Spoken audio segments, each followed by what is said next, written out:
함께 말씀 보도록 하겠습니다. 우리 민수기 3장 1절부터 13절입니다.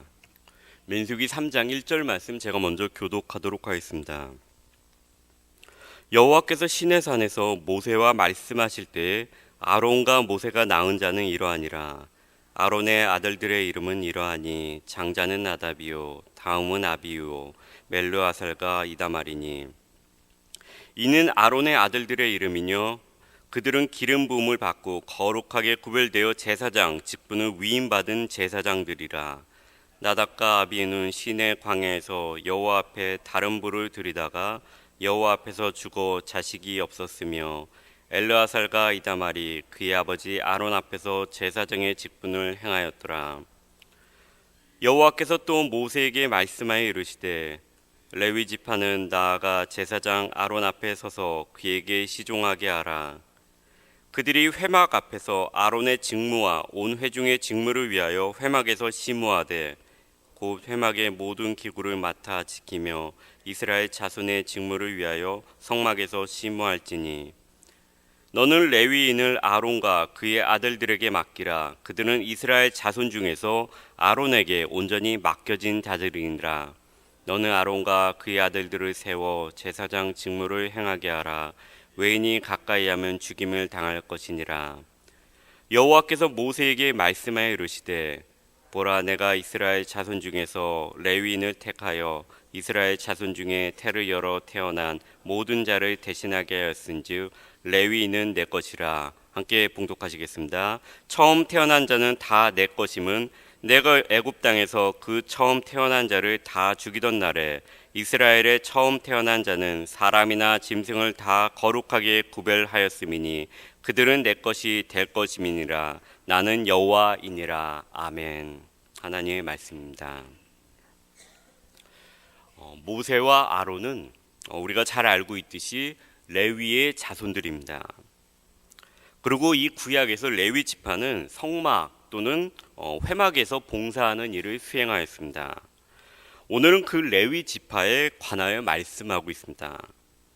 하나님은 레위의 후손인 이 아론을 제사장 집안으로 선택하십니다. 그리고 이 아론에게는 4명의 아들들이 있습니다. 오늘 본문에도 나오는데요. 나답과 아비우와 엘르아삭과 이다말입니다. 제사장은 매우 특수하게 제조된 비싼 관유로 기름 부음을 받은 자들입니다. 이 특수한 직무를 행하기 위해서 임무를 위임받은 자들이 바로 제사장들이었습니다. 애굽에서 출애굽한 이후에 율법이 주어지고 모든 백성들이 보는 앞에서 제사장 위임식을 갖게 됩니다. 모든 백성들은 시내산에서 하나님의 크신 위엄을 보았습니다.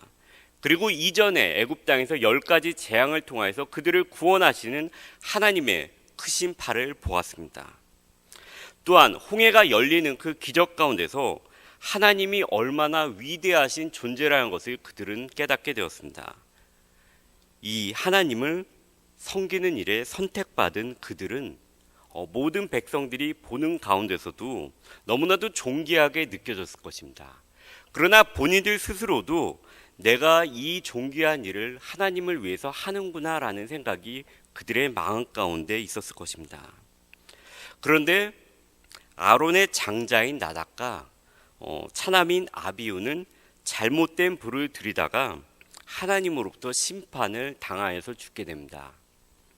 그들이 죽은 후에 하나님께서 주신 경고를 통해서 그들의 사망 원인을 우리는 추측할 수 있게 됩니다. 레위기 10장 9절부터 10절의 말씀을 제가 봉독해 드리겠습니다. 하나님께서 그들이 죽은 다음에 주신 경고의 말씀입니다. 너와 내 자손들이 회막에 들어갈 때에는 포도주나 독주를 마시지 말라. 그리하여 너희 죽음을 면하라. 이는 너희 대대로 지킬 영원한 규례라.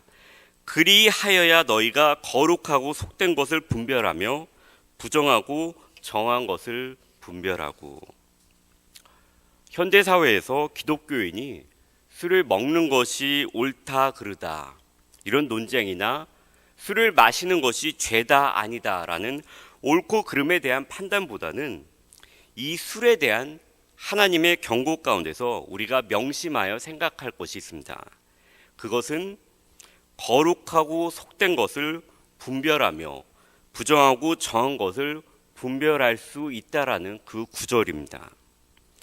제사장들은 직무를 수행함에 있어서 거룩하고 속된 것, 부정하고 정한 것을 바르게 분별하기 위하여 거룩하고 두려움 가운데 자신의 판단을 흐리게 하는 술 취함이나 약물로부터 자신을 지켜야만 했습니다.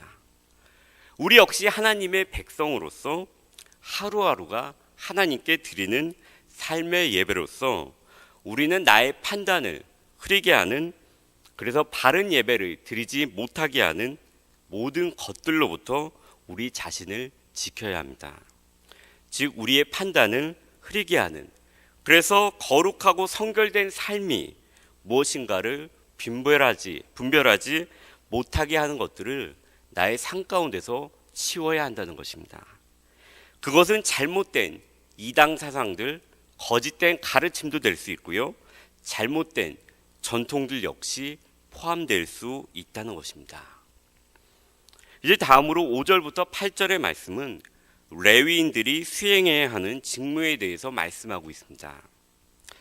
광야 가운데서 그들이 하는 직무는 제사장을 돕고 그리고 백성을 위하여 회막에서 봉사하며 광야에서 백성이 이동할 때 그 가운데 있었던 그 회막을 다시 접고 이동이 끝나면 다시 피는 일을, 그리고 회막 안에 있는 가구들을 맡아서 하는 일들을 했습니다. 그들이 하는 일은 고도의 어떤 기술을 요구하는 것들이 아니었습니다. 반복적인 노동을 통하여서 습득하게 되는 것이었습니다. 그래서 보편적인 기술을 요구하는 일들이었습니다. 오늘 본문은 레위 지파의 직무들, 많은 직무들 가운데서 두 가지의 중요한 직무에 대해서 말씀하고 있습니다. 첫 번째는 제사장을 보조하는 것이었습니다.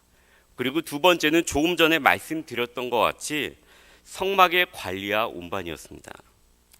첫 번째 직무인 제사장을 보조하는 일은 이 제사장들의 지도하에 성막에서 보조자, 조력자로서 그들이 일을 하였다는 것입니다.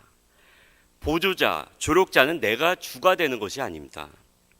임무가 중심이 되어서 일을 잘 마치기 위해서 돕는 것이 조력자이며 수행자입니다. 즉 임무가 중심이라는 것입니다.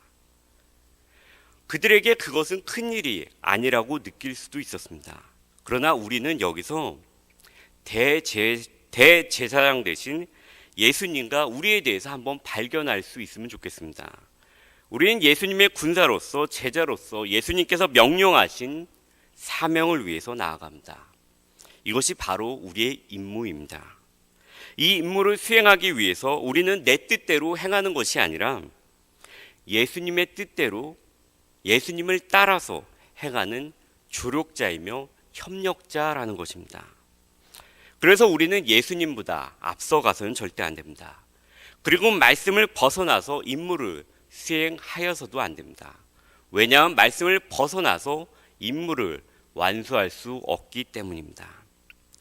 우리는 대제사장 대신 예수님의 조력자이며 부하이며 백성이라는 생각을 늘 갖고 말씀을 따라서, 그리고 시시때때로 기도하며 그분의 가르침과 뜻을 찾기 위해 노력하고 이를 바로 지키며 따라가는 자로서, 그리고 배우는 자들은 제자로서의 삶을 늘 살아가야 할 것입니다. 다음으로 레위인들의 직무는 회막을 옮기고 회막 안의 기구를 담당하고 회막을 지키는 일이었습니다. 단순하며 기술을 요하지 않는 것들입니다. 우리의 삶의 현장을 한번 생각해 보면 좋겠습니다. 우리의 삶의 현장에서 나에게 주어진 일이 복잡하지 않고 대단하지 않은 기술을 요구하는 일들이 나에게 주어질 수 있습니다. 나는 좀 더 위대하고 좀 더 큰 일을 하고 싶은데, 하나님께 좀 더 뭔가 대단한 일을 하고 싶은데, 나에게 주어진 지금의 일은 왠지 하나님의 존귀한 일을 하는 것 같이 느껴지지 않을 때가 있습니다. 왜냐하면 레위 지파들이 했던 것과 같이 단순한 일일 때가 많기 때문입니다. 그러나 우리가 생각해야 되는 것이 있습니다. 내가 지금 하고 있는 일이 존귀하고 존귀하지 않은지의 여부는 일의 복잡성에 따라서 어떠한 일을 하는가에 따라서 판단되어지는 것이 아니라 내가 누구를 섬기는가에 따라서 일이 존귀한가 존귀하지 않은가 구별이 되어진다는 것입니다. 한번 우리가 느헤미야를 생각해 보면 좋겠습니다. 그의 직무가 무엇이었습니까? 그는 왕의 술을 먼저 마시고 독이 들어온지 이 술의 맛은 변함이 없는지 검사를 하는 자였습니다. 그의 일이 복잡한가요? 그러지 않았습니다. 고도의 기술을 요하는가요? 그렇지 않았습니다. 물론 그도 그 일을 하기 위해서는 훈련을 받아야만 했습니다. 왕을 섬기기 때문에 그렇습니다. 그리고 오랜 동안 배워야 했습니다. 어떠한 일 역시도 아무리 단순한 일 역시도 훈련을 받아야 되며 배워야 됩니다. 그러나 그의 직책은 단순하였지만 너무나도 존귀하고 상당한 권력을 갖고 있는 일이었습니다. 그리고 여기에 더불어서 왕이 이 세상 가운데서 가장 신뢰하는 사람을 이 술 맡은 관원장으로 맡았습니다. 왜냐하면 자신의 생명을 책임지는 일이었기 때문이었습니다. 그의 직무가 존귀하게 여김을 받을 수 있었던 것은 그의 직무가 복잡하기 때문이 아니라 왕을 수행하는 일이었기 때문입니다. 레위 지파의 일 역시 그렇습니다. 우리의 삶의 일 가운데 모든 일어나는 일 역시 그렇습니다. 일이 존귀하게 되는 것은 나에게 이 일을 주신 분이 누구이신가에 따라서 그것이 존귀한가 존귀하지 않은가 판결이 난다는 것입니다. 하나님께서 우리 모두에게 각자의 일을 주셨습니다. 그렇기 때문에 지금 내가 하고 있는 일이 존귀하다는 것입니다. 회막에서 봉사하는 일은 노동이었습니다. 텐트와 같은 회막을 옮기고 기구를 닦는 노동하는 일이었습니다. 그러나 섬기다, 일하다, 노동하다라는 이 뜻을 가진 아바드라는 단어에서 예배하다라는 말이 나왔습니다. 즉 예배란 하나님을 위한 봉사라는 것입니다. 영어에서 예배를 서비스라고 부르는 것과 동일합니다.